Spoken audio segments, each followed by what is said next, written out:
Good evening. I'd like to call to order the regular meeting of the Board of Education, Wednesday, August 16th, 2023.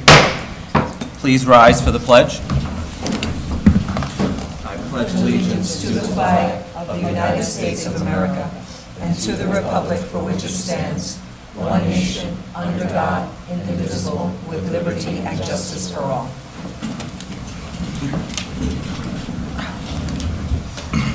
Reading of the mission statement. We are committed to academic achievement and success for all students in a safe environment. In partnership with families and our community, our mission is to promote confidence, inspire a passion for learning, and to prepare our students to become responsible global citizens. May I have a motion to approve the revised agenda? Motion. Second? Second. All in favor? Aye. Next up is public comment on the Code of Conduct. Do we have anybody? Did anybody sign up, Taryn? For code of conduct, no. Okay. So, are there any questions? May I have a motion to approve the Code of Conduct? Motion. Second?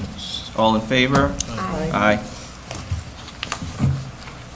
Update on questions or comments raised from interested citizens? I have two updates. In June, we had a young man by the name of Zaid Kadir. He was asking for us to add to the calendar several Muslim holidays. I met with the young man, with Ms. Soto and the assistant principal, and we talked about the fact that the calendar had already been done when I met with him in June.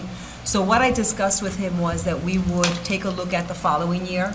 There are some concerns that I have because it's not just our calendar. We have to really work with the calendar in the county. So it would be reaching out to BOCES, and what I said to this young man was that I would follow up when I go back in September with my colleagues and talk about the potential of adding this date. Here's another concern that I have, is that the dates float.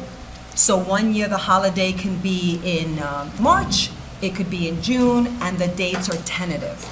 So at this time, what they shared with me were some tentative dates, but they're tentative, so it's hard for me to create a calendar. So we talked all about that. And so what I said to him was, next time around January, I would meet again with him. That's when the calendar committee actually gets together and makes those decisions, and he was very grateful. So I met with him and two other students.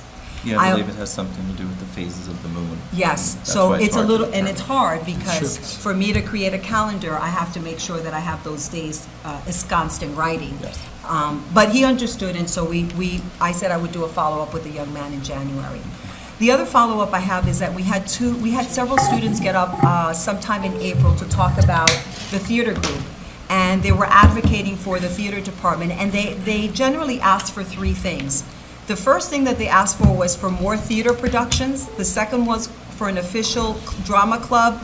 And the third was for an appropriate budget for all of those things. So here is where we are with all of this. We have established a drama club, and we have an official advisor. The second thing that we do have a budget. So the high school is going to be appropriated $20,000. The middle school will get $14,000, and our 2-5 buildings will get $7,500. And what we did was we based it on what we had used, what we had spent the previous year.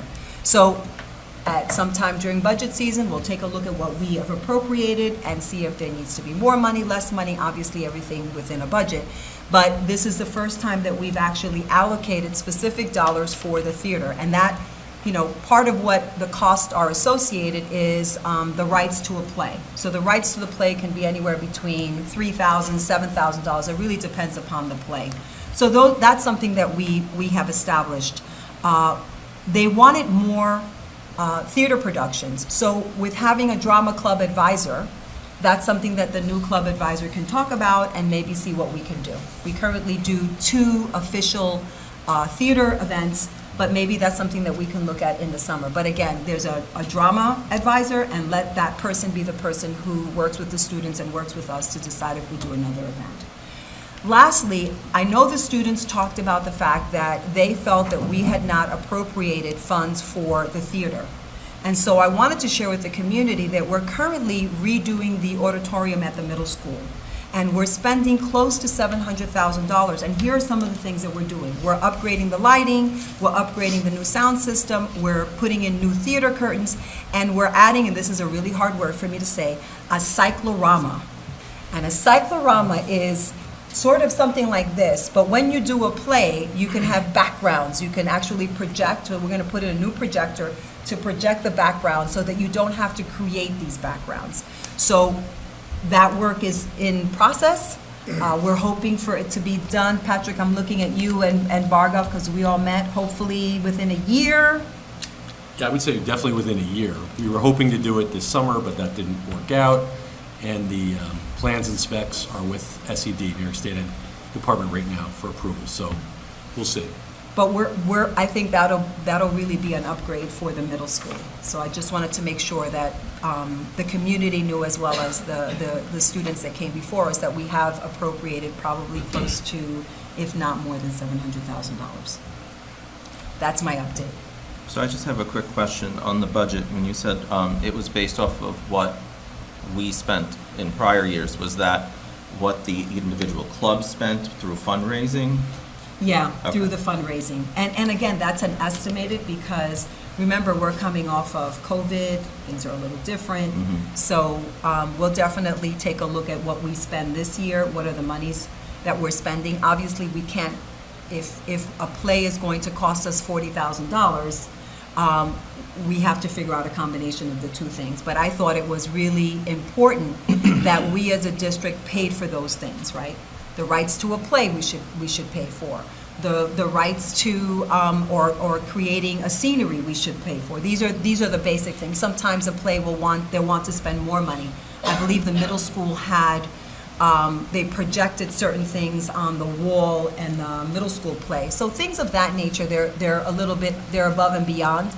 And the Booster Club can certainly help, but I think that the basic things that we have for a play, the school district should be paying for. So the students should be very happy with the fact that they not only advocated for the high school, but they advocated for our 2-5 buildings in the middle school.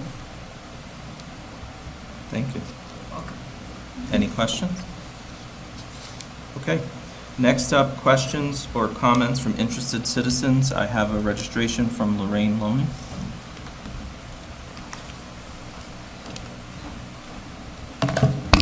Hi, good afternoon. My name is Lorraine Loning, and I'm a district resident. Today I want to talk about drowning. I know, kind of a buzzkill. About a month ago, I was reading an article in the New York Times that was titled, "Drowning is the #1 killer of young children. Efforts to fix it are lagging." The New York Times article said that drowning is the leading cause of death in children aged 1 to 4, and the second leading cause of death in children aged 5 to 14. Only motor vehicle crashes cause more unintended deaths in any age group. This is a preventable tragedy. It got me to thinking how my kiddos learned to swim. They both learned to swim at swim lessons offered by the Monroe-Woodbury School District via spring, summer, and fall enrichment programs. I vividly remember them putting their little faces in the water, blowing bubbles, doing Superman glides, and when learning the backstroke, the thumb out, pinky in mantra. They both became proficient swimmers from attending these programs. And while one of my kids had no interest in swimming beyond being able to pass the deep water test at camp, my older son loved it. He loved swimming. He joined a local swim club. He was very young when he did that. When he was old enough, he swam for the Monroe-Woodbury varsity team. He got lifeguard certified. He was able to find a lot of work as a teenager. Lifeguarding at camps, pool parties, and even working for this district, teaching the very swim classes that started his journey. In addition to the Learn to Swim program for children, there were also adult swim programs, and those are really, really important. An adult that never learns to swim yields an 87% chance that their child will not learn to swim either.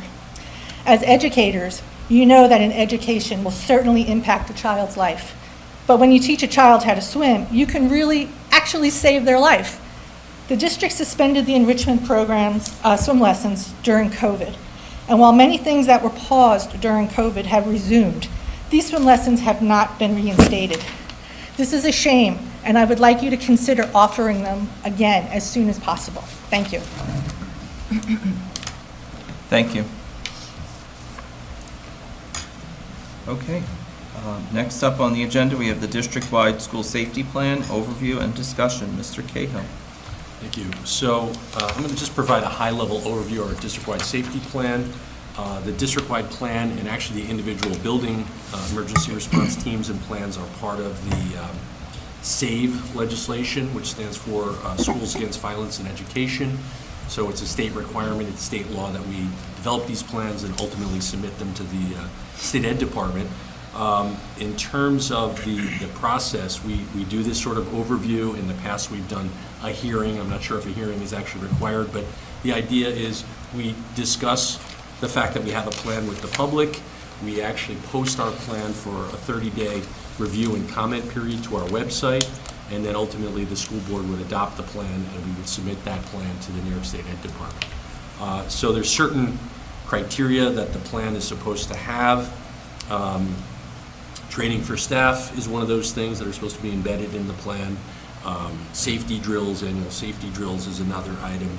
We're supposed to basically have this sort of high-level, non-location specific plan, which is a public document, and as part of that, we're also supposed to have more specific building-based plans, which are confidential documents. Let's see, in terms of the district-wide plan, it's more focused on policy and district-wide protocols. As I said, less specific. It's shared with the public, we mentioned that. It's adopted by the BOE.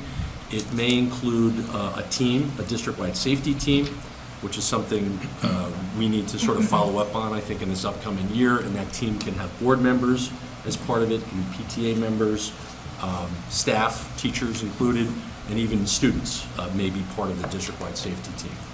So I mentioned at a high level, the plan is concerned with preventable and intervention type actions. These may include collaboration with local law enforcement, so we have that through our SRO program with the town of Woodbury and the village of Monroe. We now have an SRO at every one of our schools. Anonymous reporting systems, Monroe-Woodbury has that through the use of anonymous alerts. So these are systems that students can anonymously use to report something they heard, an incident they might have seen or witnessed. A lot of times kids will know about things that may be happening or incidents before the adults do.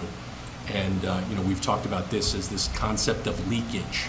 There can be leakage before an incident occurs, and the anonymous reporting allows that to be, anonymously reported and followed up on, generally by a threat assessment team. So that's another thing that we've done a lot with. We've established these threat assessment teams at each of our buildings. We've established a baseline training for the members of those teams.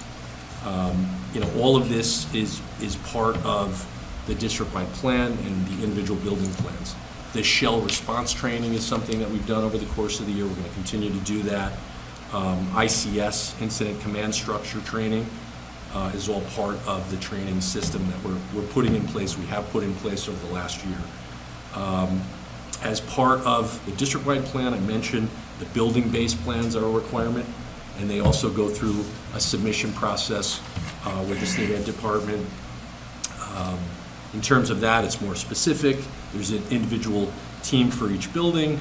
Other elements that would be part of this discussed at a high level, we've talked about these, would be physical security elements. So it's the climate of the school. I think Eric might even talk about that a little bit tonight. It's the way we intervene, but it's also the physical security and safety interventions that we take. So we've talked about locks in classrooms, the security cameras that we have, door access control systems that are underway, security vestibules that we have or plan to install. We've initiated a plan where we're numbering classrooms on the windows on the outside of the building and the exterior doors in the building to allow emergency responders to actually know. If you say I'm in building 130, they could actually see the number on the window and know, what part of the building something may be happening in. So, all important things that we're doing, all rolled up into our individual building plans, which rolls up into our district-wide plan. So, what's new in terms of the district-wide plan for this year? So, Alyssa's law is a relatively new thing. I've mentioned that. That's the requirement for districts to consider an emergency panic alarm system, a silent alarm system. So we are considering that. That was something we did last year as well. I don't think we've arrived, at the right solution, but we are considering that. That's new. Emergency remote instructional plan. So if there's an emergency, school has to close. Now, as part of our district plan, we have provisions in there for that, remote instruction. And finally, SED wants to hear about school closures and reopening. So there's a reporting requirement. If the school is closed due to an emergency, we're required to report that to SED. So those are the new elements in the district-wide plan. So just in terms of the process here, which is largely what I'm talking about tonight, we're talking about this, we're having the overview. The plan will be posted for 30 days on our website for comments and review by the public. In September, the board would then adopt the district-wide plan, and we'd have to submit that to SED no later than October 1st. So that's all I had.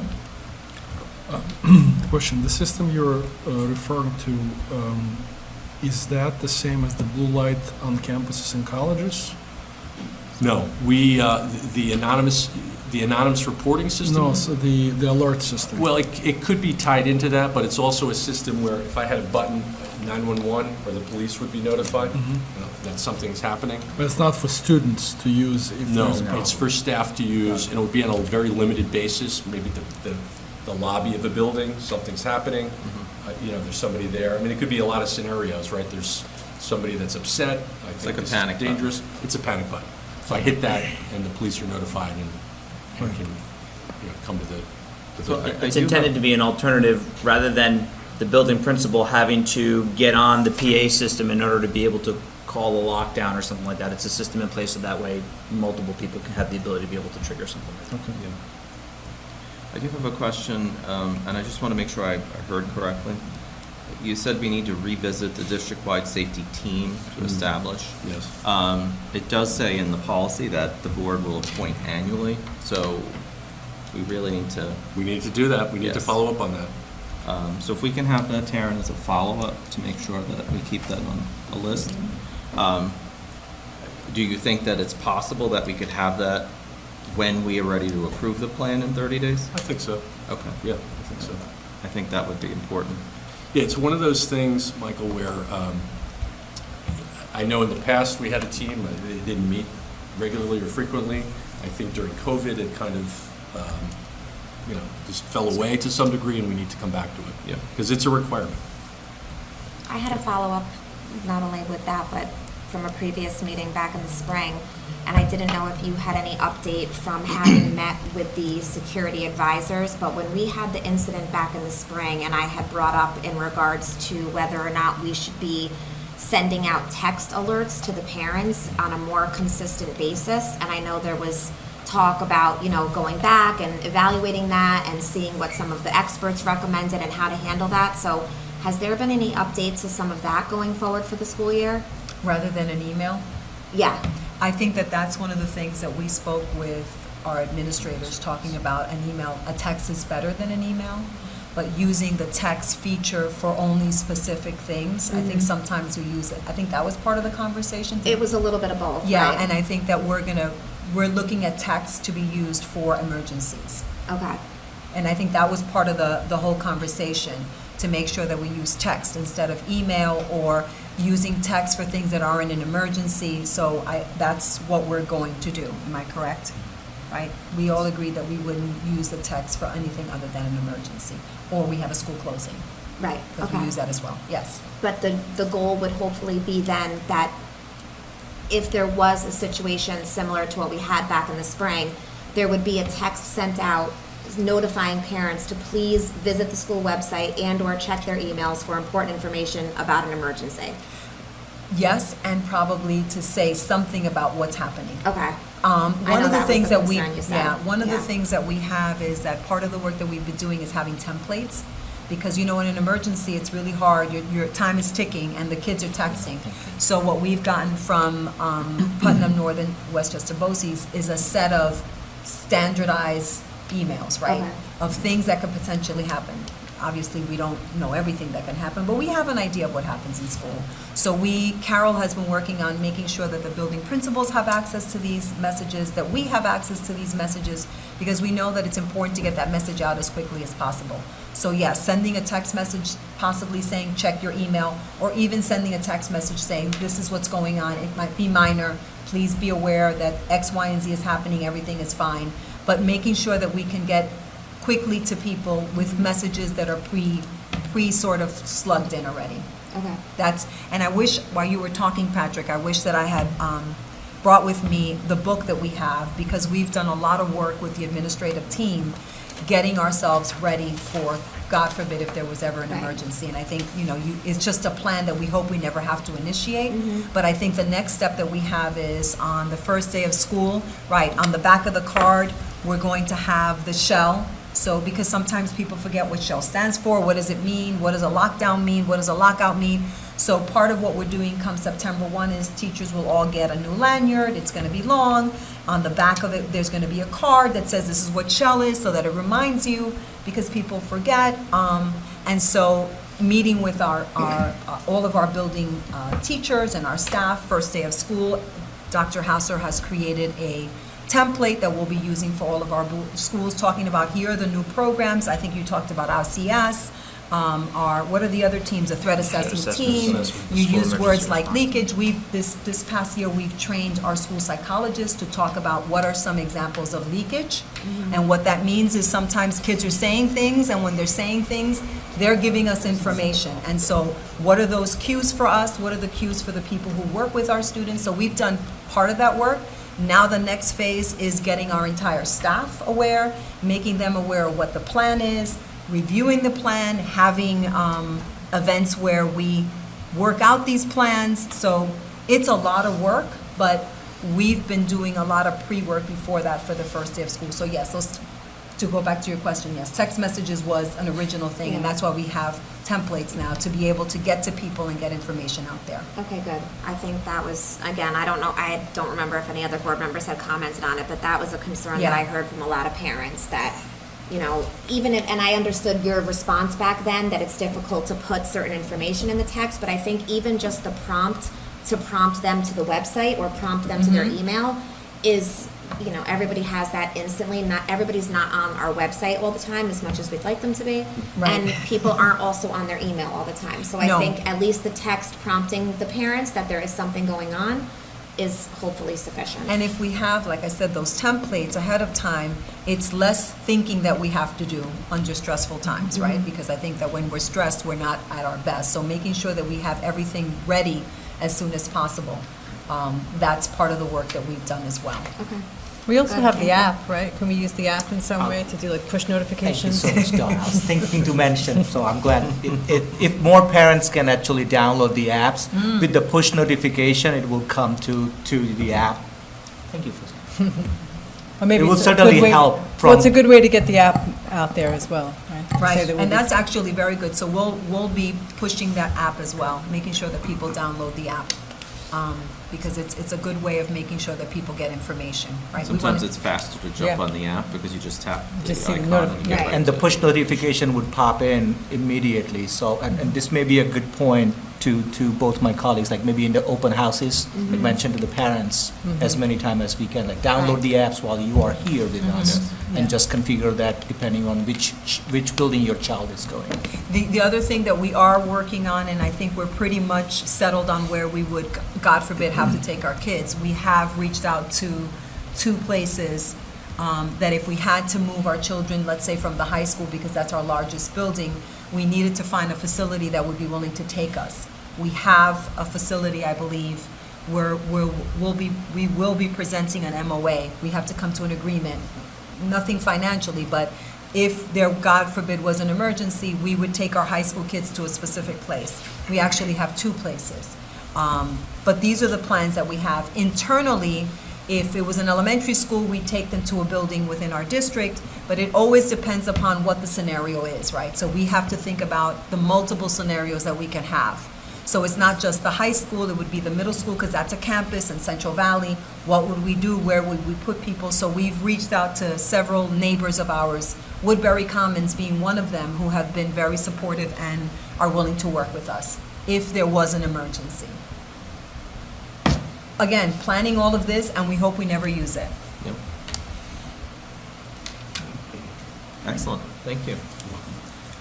Next up, we have Dr. Hassler for the SSEC presentation. So this is a new presentation to the board. This hasn't been given in the past. Patrick actually mentioned the school safety plan has been a requirement for a number of years in terms of the 30-day window for the public to review it, comment on it, and then have it approved by the board.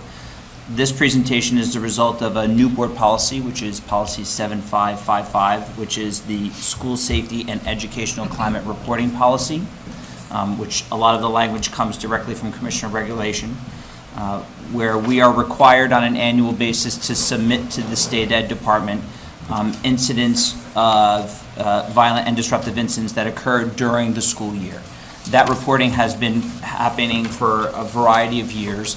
However, the new requirement is that it gets actually reported publicly. That's Commissioner Regulation 100.2. The report consists of 11 different categories that have to be reported on. There are very specific definitions for each of the categories of what rises to the level of what has to be included on that report, and I'll speak a little bit more about those 11 categories in a moment. The state also publishes portions of that report. Basically, they publish the number of incidents that occur in each building, where you can actually go on the state ed website and you can look up by school the number of incidents that occur on an annual basis. The portions of the report that are not published, you can see a blank template also on that website, which talks about other data that they collect in terms of the number of victims, the number of offenders, the various types of consequences that students receive that actually do these various incidents. And those items are not presented publicly because you'll see some of the categories, there might only be one incident, and that may drill down to personally identifiable information about the students that are involved. So the number of victims, the number of offenders, the types of interventions is not publicly accessible information.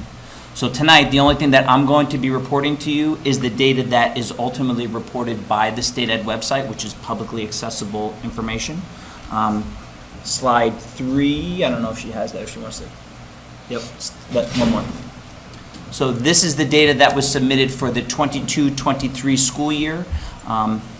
We submit this data in July, and according to the policy, we have to present it at the first Board of Education meeting following when that data is submitted to the state ed department. So this is the data that was submitted to the state ed department in July. It breakdowns by building. These are the 11 categories that have to get reported on: homicides, sexual offenses, assaults, weapons possession, materials, incidents of DASA excluding cyberbullying, material incidents of DASA. DASA is the Dignity for All Students Act, which is basically any sort of harassment or bullying that occurs towards students. One category is excluding cyberbullying, one category is including cyberbullying. Bomb threats, false alarms, threats of violence, use and sale of drugs, and use and sale of, use, possession, and sale of alcohol. Once again, not every single incident that may occur in school is reported on this. It depends upon whether or not it meets the threshold that is identified by the state of what falls into that category. So again, this is the data that was ultimately submitted to the state ed department for the 22-23 school year. We can only compare it to our previous year's data because prior to last year, the 21-22 school year, the form had been repeatedly changed on an annual basis. So they changed the categories annually, so it's not possible for us to be able to compare. But if you switch the slide to the next slide, these are the results from the previous year. Right now, if you go onto the state ed website, you can look up Monroe-Woodbury, and this is the exact data that appears that we submitted in July of 2022. That is then publicly accessible. So the 22-23 slide that I just shared with you is, as soon as they compile all of the results from all the school districts, that's going to be publicly accessible on the state ed website. So I have a question. Sure. Outside the assault and use of possession or sale of alcohol, all the other categories are up for the most part. Right. Do we have an idea of why? I mean, DASA excluding cyber, 20 over 12, DASA with cyber, 11 over 6. Was there, because I think most of us realized there were problems more so coming back from COVID. From COVID, So right.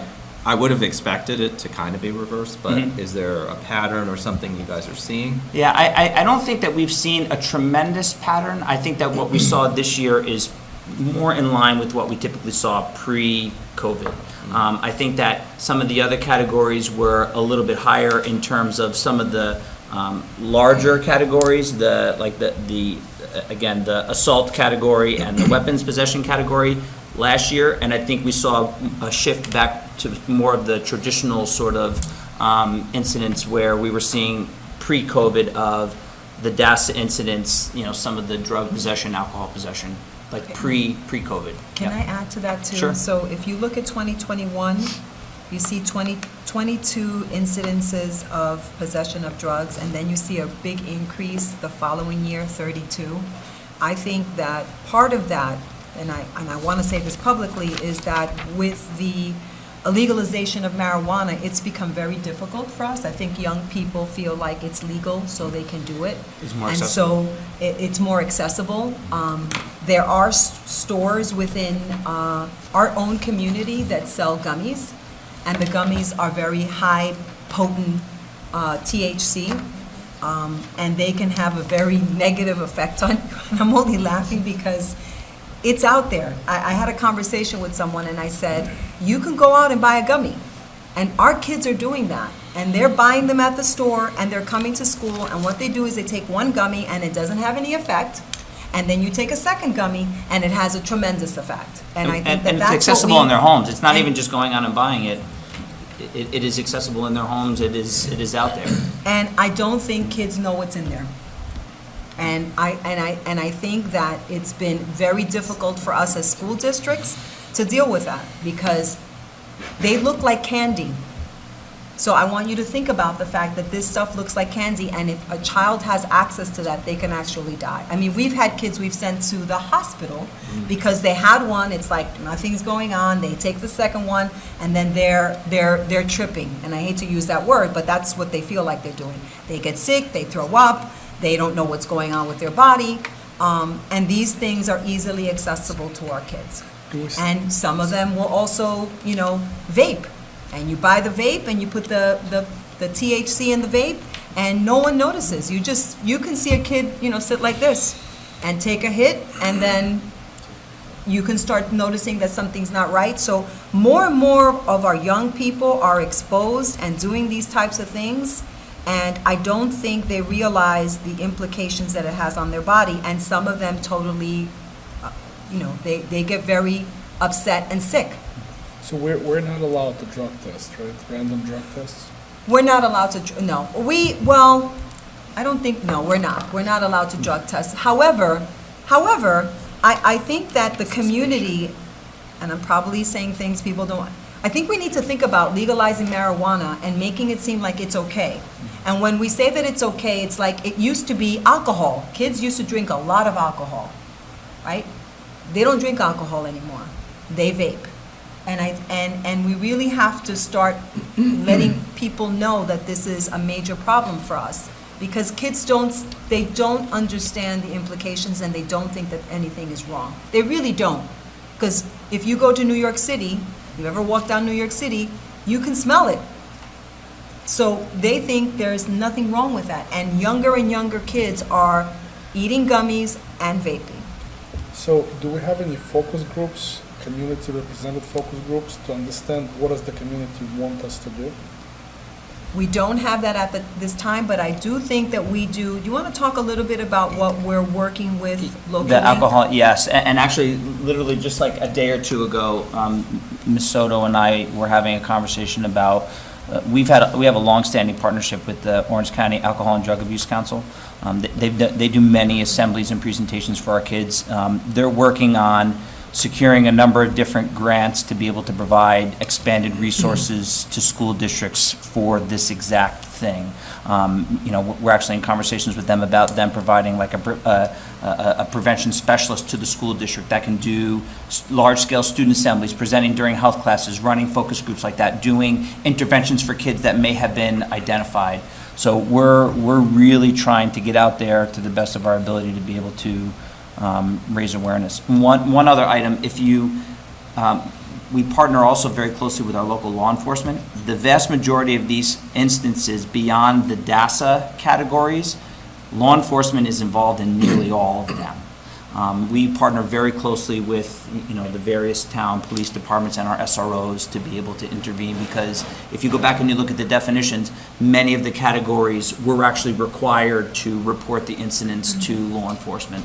So we partner very closely also with them to be able to provide that support. And there's also an age limit, right? Like you Right. don't report anything with a child that's under 10 years old. Yeah, a number of the categories are, the student has to, it has to rise to a level of a felony, the student has to be at least 10 years old. So again, it's not an arbitrary decision on the part of the school district in terms of what gets reported on this form. There are very clear-cut thresholds and definitions that the situations have to meet in order to be able to rise to the level of being reported for this. I'm a little puzzled by the weapons possession. I mean, we're talking about firearms, or we're talking about? Not necessarily. Knives. We've never had Right. no firearms. Okay.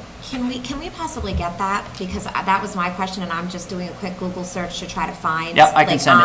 On Mhm. NICEAD where we get that, because my question is also like, what constitutes a sexual offense? Yep. What I consider a sexual offense might not be what's on here. Same Right. thing with, that I have a question about, and the reporting piece. 'Cause Yep. I had a question about that. Absolutely. Yep, Okay, I can thank send you. it. Yep, And you had said they changed the criteria, so it's only the last two are the same. correct. Do we still have access to the older ones? Yes, you can go, if you, and I'll send the link to the entire board. If you go to you can do a Google search of the NYSED, SSEC, and it's all of the historical data to see all of the past years. For comparison purposes, they have just the raw data there of what was submitted in those various categories. For comparison purposes, the definitions for this report only remain the same from last year and this year. But you can go back and you can see all the previous year's data. Is this Do only the our R7? students? What's that? Yes. It's only our students. So Only if our there's, students, if something there's that an has- issue between football games, say at a football game or Yep. an event with another school, happens here at Monroe-Woodbury, does that get reported in this? Yeah, so if you look, the first line is district-wide. Okay. So there are some incidents that may occur that are not necessarily considered part of the high school. It may be considered a district-wide incident because it may be an incident that happens outside the boundary of the school day. But it's our But again, It that depends. depends a little bit. I mean, you can have a drug exchange that might happen at a football game that would still go, between Monroe-Woodbury students, that would go under the category of the high school rather than district-wide, but, Years ago, I believe that vandalism was one of the. yep, was one of the- arson was a But category. it could have happened on a weekend, and it wouldn't have been our students, but we would have had to report that, as an act. Right. Yeah, I mean, we host many outside organizations that come in and use our facilities. If somebody went in and lit a fire in a garbage can in the bathroom, that would be an incident that we would ultimately have to report under arson, which used to be a category. And staff and faculty isn't part of this, right? What do you mean? So this is only students. So if we had any of these issues with someone who works for the district, that would not be reported. It may be. It may be. There are, like, some of the threats are also students to staff and things like that, so, yeah. It's a very interesting form to fill out. It's very complex. I would like to say, coincidentally, I heard a whole news article, I think it was on Bloomberg on my way here today, and the proliferation of what you were talking about, the gummies and the pot, vaping. And the concern is that children up to 25 still have brain development going on. So the younger they start it, the more damage it does. And they were sharing that, years ago when probably our parents did it and stuff, it was around 3 to 5%, and they would only smoke it. But now they're saying it's 60 to 90% Yes. concentration of THC, and you don't know what you're always getting because the kids buy it on the side. So I do think it's important that parents really look out for these things and talk with their kids, because there's not enough empirical data yet. They know what smoking does to people. They know what alcohol does. They don't yet know what this does to developing children. And they said, unfortunately, in the article, in the news story, they're not going to know until they get more data behind them, and at that point, there's already affected Right. kids. What's interesting is it's harder to enforce the THC than a bottle of alcohol. Because it's very hard to hide, to hide a bottle of alcohol. It's very Correct. easy to hide, a gummy that has that THC. And has no scent, right? And you're also Before, if talking you about drank alcohol, children you who can smell it in developmentally. someone's breath. You're also talking about children who developmentally, at times, may not fully understand. Correct. I have young kids, and to sit down with your kids and say to them, you do not accept a piece of candy from another student. Yeah. You do not accept a piece of candy from another student. A cookie, a brownie, nothing. And for them, they don't understand, like, what do you mean? I can't take it's my friend's birthday. They come to school with brownies or whatever. I can't take a brownie from my friend. And that's also a difficult conversation because that's part of being young, is celebrating with your friends and, bringing the candy that you get from a holiday or whatever to school the next day or whatever. But now it's, we got to tell our kids, like, you can't take something from another person that, you don't know what that is. And what's frightening is how sophisticated they are with packaging and wrapping and things like that. It looks Like candy. harmless. And Yes. it is purposely designed to attract young people. Mm-hmm. Well, that was the vaping with the flavors and all that Yes. stuff, too. Well, a lot of the cigarette Legally companies- not old enough to purchase it because, But they're getting them. I'm well aware of that. Yeah. But just like with alcohol, the legal age is 21, not, I think unfortunately, Not any of 12. us that are parents that have kids that age, I could sit here and name several places in the Monroe-Woodbury community that sell. Yes. They upcharge a lot because they know that they're underage, but they Right. still will sell it. So, Yeah, the percentage of our kids that are doing it is unbelievably high. Yes, Yes. yes. And they all, like you said, it's all about education and trying to get them to understand what they're really doing to themselves. But they don't see it that way, unfortunately, the vast majority of them. And it's a lot of peer pressure.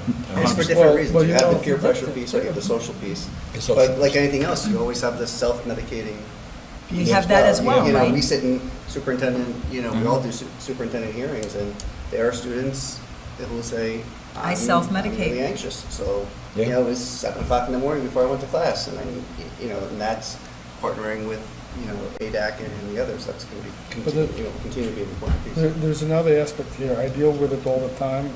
People who smoke, and let's say they come in their 60s and 70s with some sort of a cancer. You ask them, why did you start it? And the problem is that the effect is delayed. If I gave you a bowl of candy and I said, one of those candies is a poison that will kill you in 5 seconds, would you eat out of that bowl?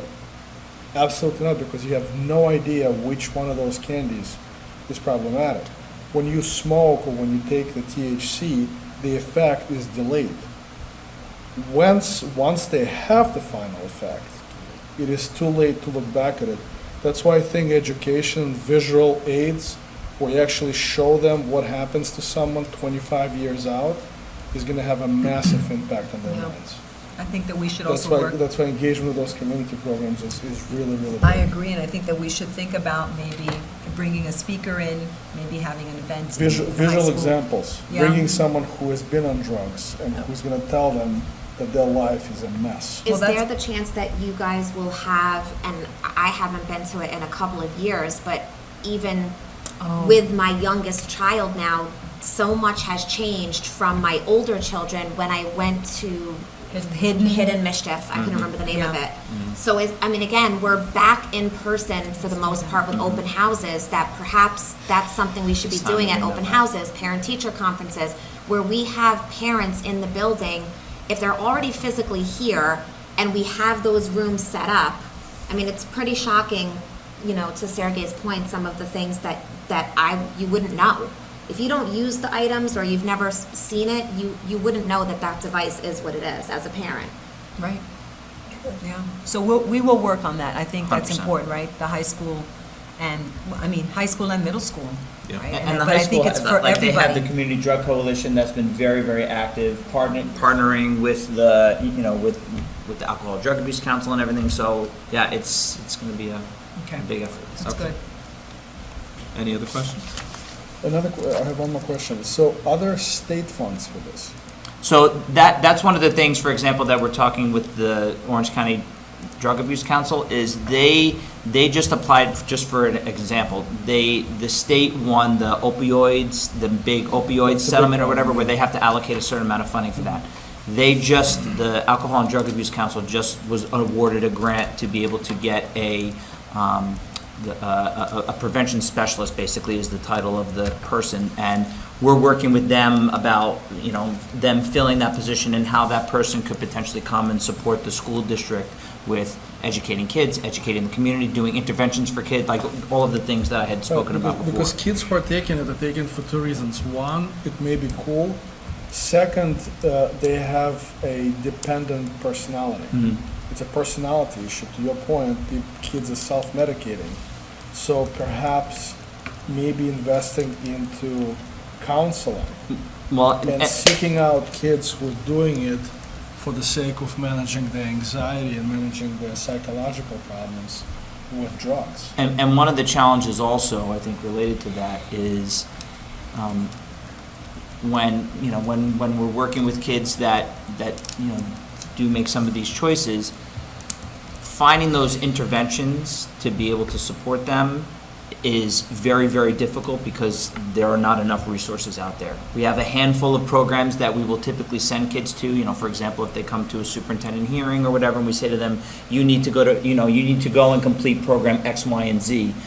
Sometimes it's months before they can even get the student in there to be able to, provide support to that student. And that's the systems in place to support kids have not caught up with the level of need within the last few years that we've seen, which is also hugely problematic. So the system that's set up for the adults is not set up for the kids. Right.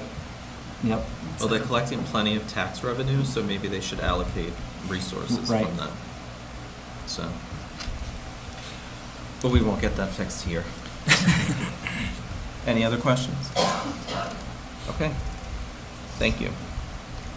Next up, approval of minutes. We have the minutes from July 5th and July 17th. May I have a motion? Motion. Second? Second. All in favor? Aye. Approval of tax rolls, tax warrant, and establishment of tax rates for 2023. Are there any questions? May I have a motion? Motion. Second? All in favor? Aye. Personnel, Ms. Hock? Thank you. I'd like to request approval for the items listed under personnel, and I'd like to recognize a few people we have in the audience tonight. Mr. Dylan Ferrier, who will be our high school dean, and Anthony Morales, who has been recommended for appointment for a Smith Clove physical education position. Welcome.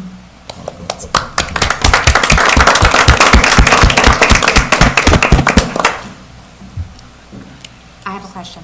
I'm sorry, not about that. Congratulations. I don't want to make you nervous. I'm sorry. I realized that as I said it, I didn't mean to, it wasn't about that. But we do have item 10.9 is co-curricular, but I do not see what we discussed earlier in regards to the high school drama. That was done already, was it not? Yes. Oh, it was? 'Cause Yeah. I couldn't It was, find I it in think it was board done in docs. July, Okay. Yes. if I'm not mistaken, I think that's yes. correct. We'll look back and we'll see. Thank you. I'll go back to those meetings. Any other questions? May I have a motion? Motion. Second? Second. All in favor? Aye. Aye. Business and financial, Mr. Cahill?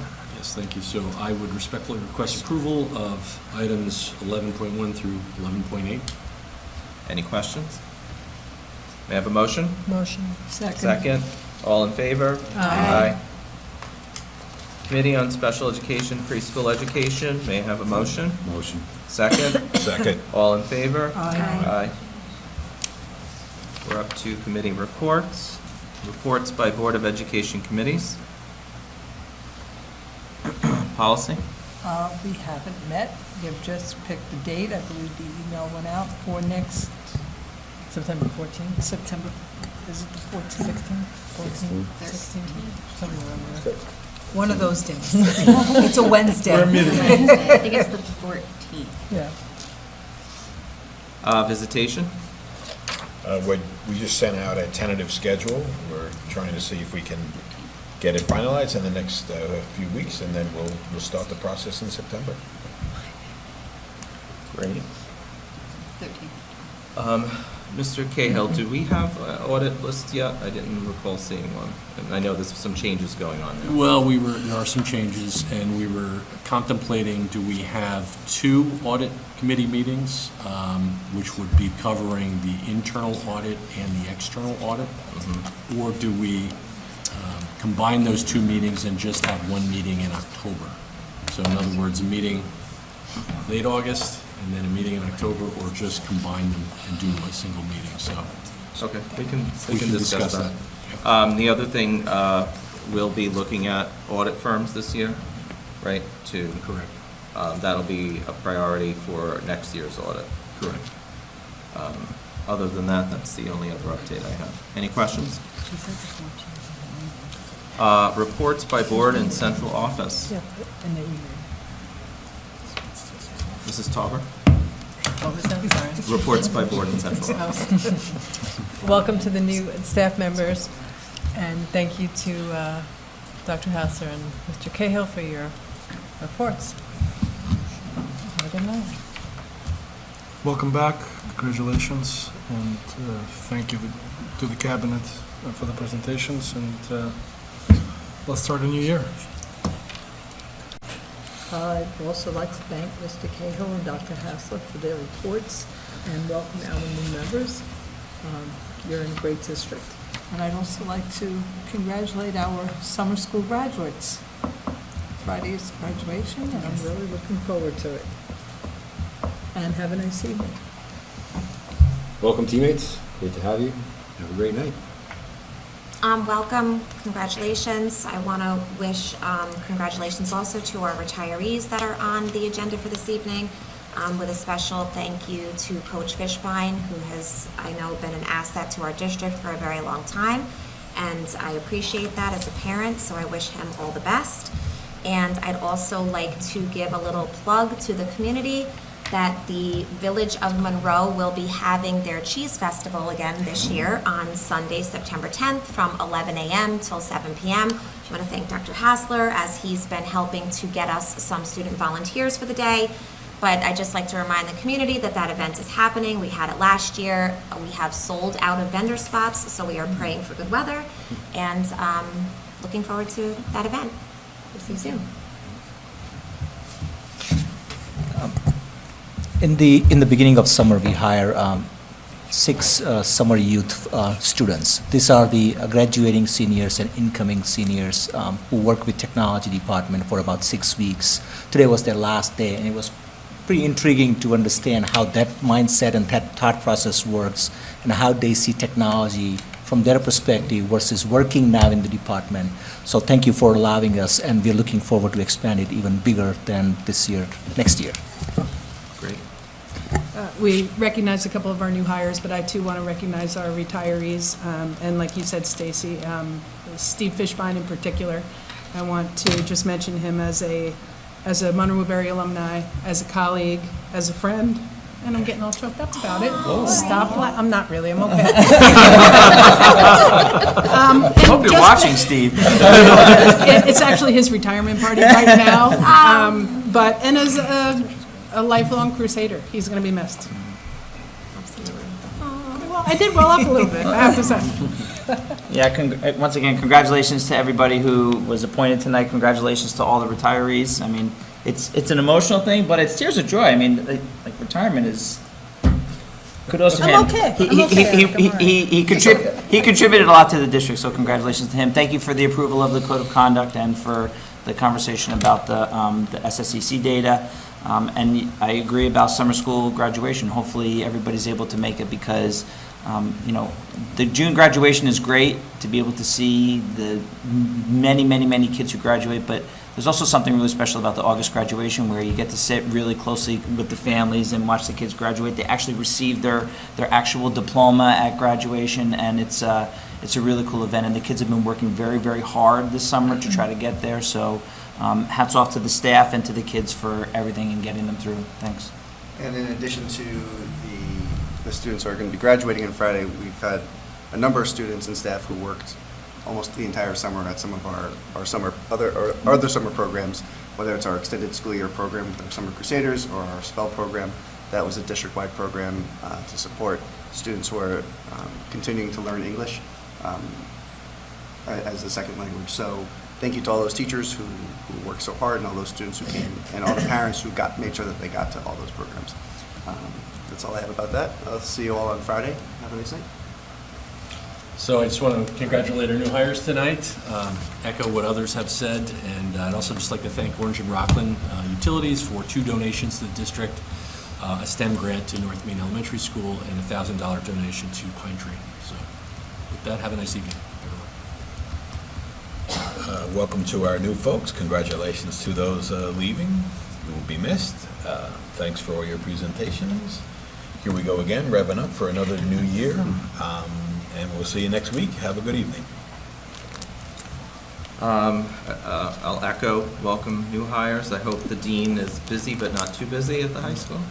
I want to thank you for the presentations. They were great. And then I would like to support Stacy and go to the Cheese Fest. Hopefully the weather is good. There'll be lots of local vendors there. It's a great time, a lot of community activities. So it's a really fantastic local event. And with that, I want to wish you a great evening. May I have a motion to adjourn into executive Motion. Oh, You forgot. Sorry. See, I was always on that side. You Now messed you're- me up. I know.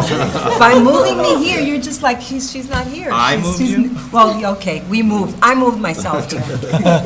I did. But anyway, asked. I needed to be back here. I'm back in my little space.